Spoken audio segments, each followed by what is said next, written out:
satu kata dari saya, para pionir, take it or leave it. Apa tuh artinya?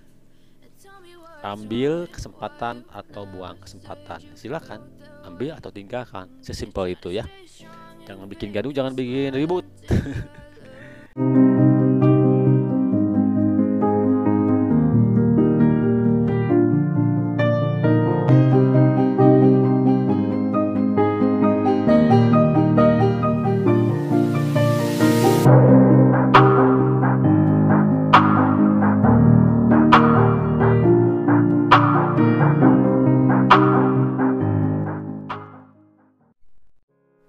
Halo pionir, selamat datang kembali di channel Crypto News ya. Teman-teman, saat ini memang kita semua pasti lagi menunggu saat-saat mainnet teman-teman ya.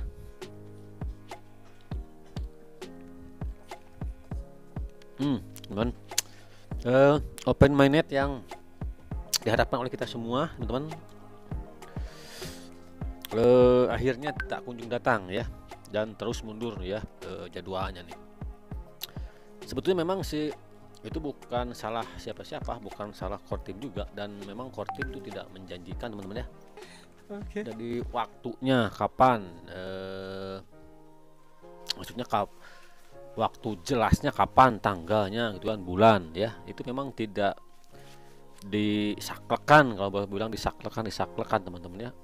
Karena kan semua dikatakan tergantung kesiapan dari periode open closed mainnet teman ya.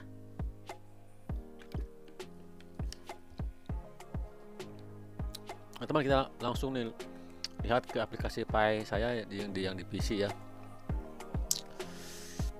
Kita coba lihat langsung ke mainnet teman-teman. Di sini ada kan new white paper chapter nih ya.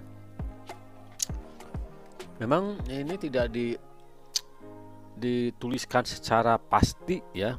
Jadi kalau memang dituliskan secara pasti ya kita bisa menuntut ya, oh kok mundur terus, telah terus. Tapi kan di sini tidak secara tertulis teman-teman ya. Memang si mainnet itu kalau boleh dibilang waktunya abu-abu ya abu-abu ya, tapi memang ada fase menuju ke sana ya. Nah, teman, di sini dikatakan nih, kita langsung ke open mainnetnya ya. The open mainnet period katanya ya. Coba kita translatekan teman-teman, saya nggak bisa bahasa Inggris nih. Nah teman-teman ya, coba translatekan teman-teman. Ini sebetulnya kapan sih itu ya open mainnet itu? Nah teman, di sini dikatakan periode jaringan terbuka ya. Bergantung. Nah ini kan tidak jelas kapan waktunya ya, jadi hanya dijelaskan periode jaringan terbuka atau open mainnet itu bergantung pada kematangan ekonomi jaringan tertutup, enclosed mainnet kan. Kalau sudah matang, nah ini kan kategori matang juga gimana nih, kita kan nggak tahu ya. Kematangan dari enclosed mainnet itu ada tolak ukurnya nggak, kita juga nggak tahu ya. Ini bergantung pada kematangan ekonomi jaringan tertutup dan kemajuan KYC. Nah kalau kemajuan KYC jelas, ini kita kan masih bertahap ya, masih menunggu.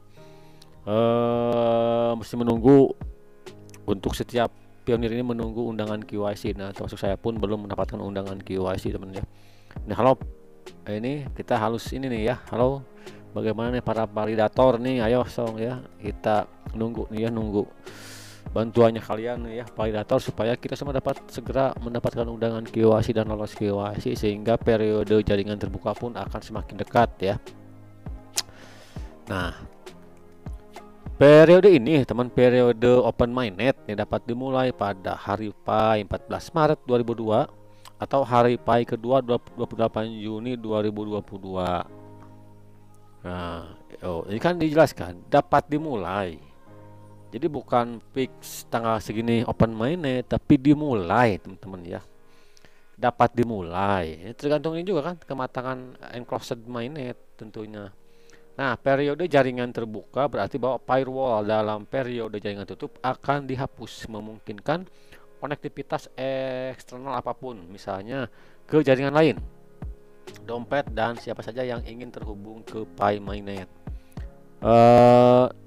Panggilan API tidak akan di firewall, dan pionir akan dapat menjalankan P-node dan layanan API mereka sendiri.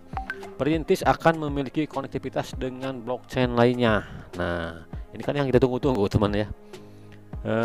Otomatis kan kalau kita bisa berkonektivitas dengan blockchain lainnya, otomatis nanti kita bisa barter pi dengan koin yang lain ya.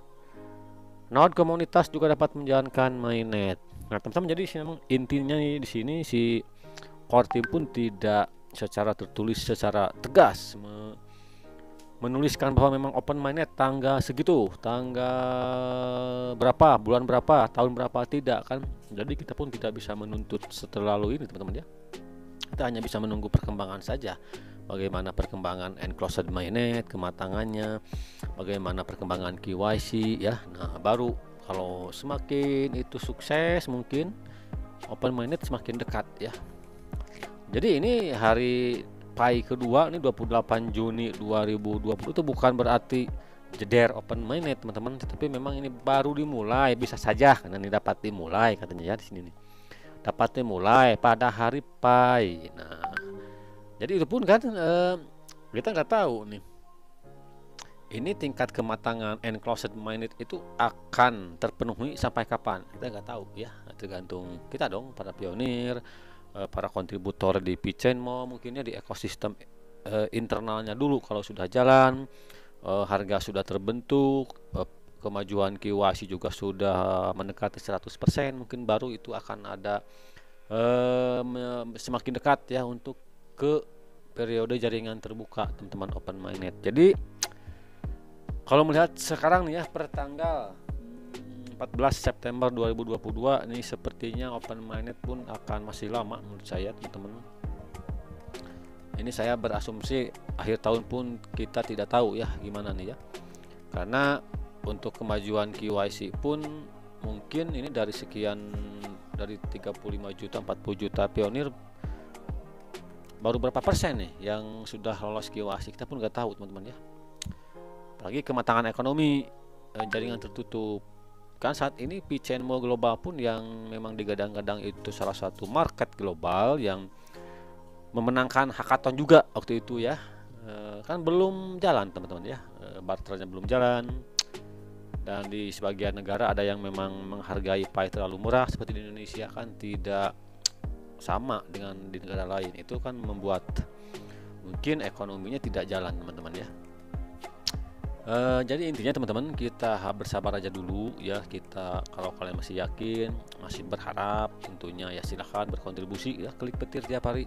Kalaupun toh kalian sudah merasa kesel, jenuh, merasa dibodohi, misalnya ada yang bilang begitu, ya silahkan uninstall aja ya aplikasinya. Toh itu tidak merugikan siapapun ya, tinggal uninstall dan lupakan. Satu kata dari saya, para pionir, take it or leave it. Apa tuh artinya? Ambil kesempatan atau buang kesempatan, silakan ambil atau tinggalkan, sesimpel itu ya. Jangan bikin gaduh, jangan bikin ribut.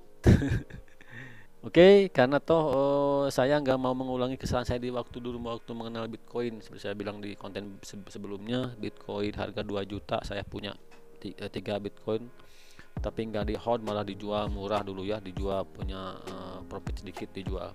Nah, saya berharap di Pi ini karena memang intinya memang betul teman-teman, hampir sama ya antara Bitcoin, Picoin ini memang dibesarkan oleh ekosistem, oleh komunitas, baru nanti akan terbentuk harga, orang akan menghargai ya.